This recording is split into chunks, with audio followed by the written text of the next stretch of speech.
Elizabeth House Trist. Elizabeth House Trist came from a not very wealthy family. I'd call him a middling family because her husband was actually an officer in the British Army. So they had enough money, but not an extraordinary amount. Now, her mother actually ran a boarding house in Philadelphia. And she remained in Philadelphia when the Patriots were there, and then when the British came through, again, her husband was a British officer, no one seemed to care, and then the British kind of left, and the Patriots came back, and she was still there. And her mother kept running the boarding house. And in this boarding house, some very famous people came through. Most notably was Thomas Jefferson. Thomas Jefferson stays in 1782 to 84, and up until his wife dies, essentially.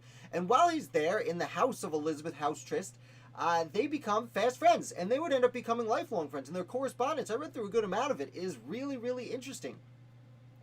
But eventually, Elizabeth House Trist finds out that her husband is stationed in New Orleans, down in Natchez, which isn't quite New Orleans, but down the Mississippi. And Elizabeth House Trist decides, I'm going to go stay with my husband. The war's over. Let's go.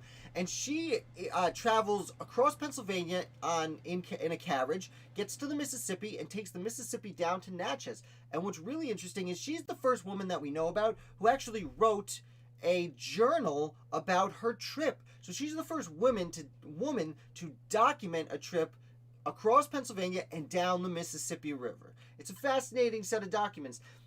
Now, sadly, she gets down to Natchez to find out her husband had died. And she continues on in New Orleans for a little while, but decides to come back to Philadelphia where she actually knows people. And she takes a boat by way of Havana back up to Philadelphia. And she remains in Philadelphia for about 20 years.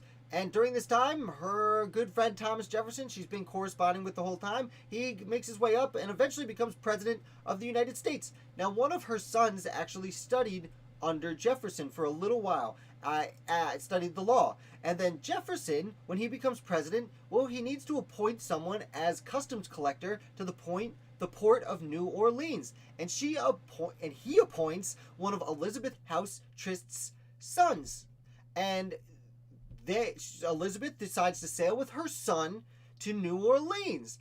And they do. They go to New Orleans in 1803, 20 years after she had already been there. And when she gets back to New Orleans, very quickly, her son dies too.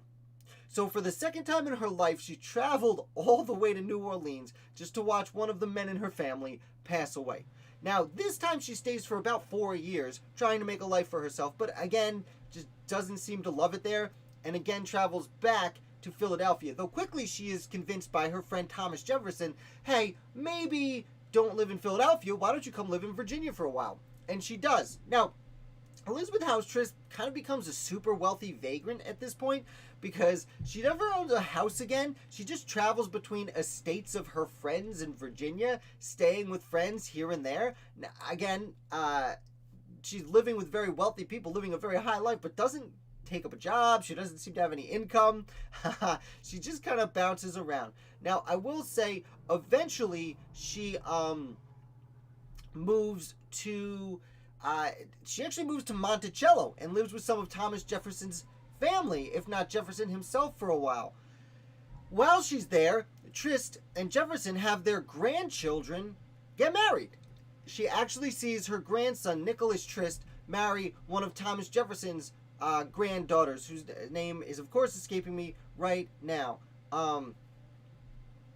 Right, yeah, Matt. Elizabeth's son was Jefferson's son-in-law. His grandson-in-law. If I'm not, I believe. Yeah. So they get married because, again, the son that you would be referencing, Matt, he dies in New Orleans. But it's his son, Nicholas Trist, that marries one of Jefferson's granddaughters. And they are kind of, in a weird way, family now. Now, I will say, Elizabeth, after they get married, again, by this point, by the time their grandkids are getting married, Elizabeth's in her 70s, Jefferson's in his 80s. They both pass away not long after that. But Elizabeth actually dies at Monticello. We know this because of 2 letters that were written, but we don't know where she was actually buried. I believe she was buried, historians believe that she was buried at the family graveyard, the Jefferson family graveyard, but there's no tombstone for her, which is very peculiar. There probably should have been, but the assumption is she's there somewhere.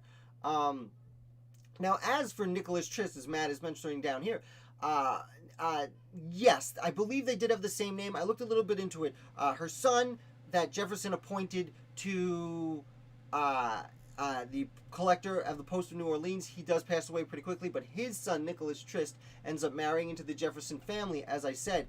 Now, Nicholas Trist, I read into a little bit. Now, I don't know a ton about him, but he would go on to play, he would go into pretty high-level player. He would not have really many positions in the federal government, though he would represent the United States in creating the Treaty of Guadalupe Hidalgo, I believe it's pronounced, which would end the Mexican-American War. Now, he was actually called back from his post there, negotiating that treaty, but as always at the time, word arrived very slowly, and people did not find out. So he ends up negotiating for James K. Polk the Treaty of Guadalupe Hidalgo, which ends the Mexican-American War and essentially gives the United States Arizona, New Mexico, and Southern California.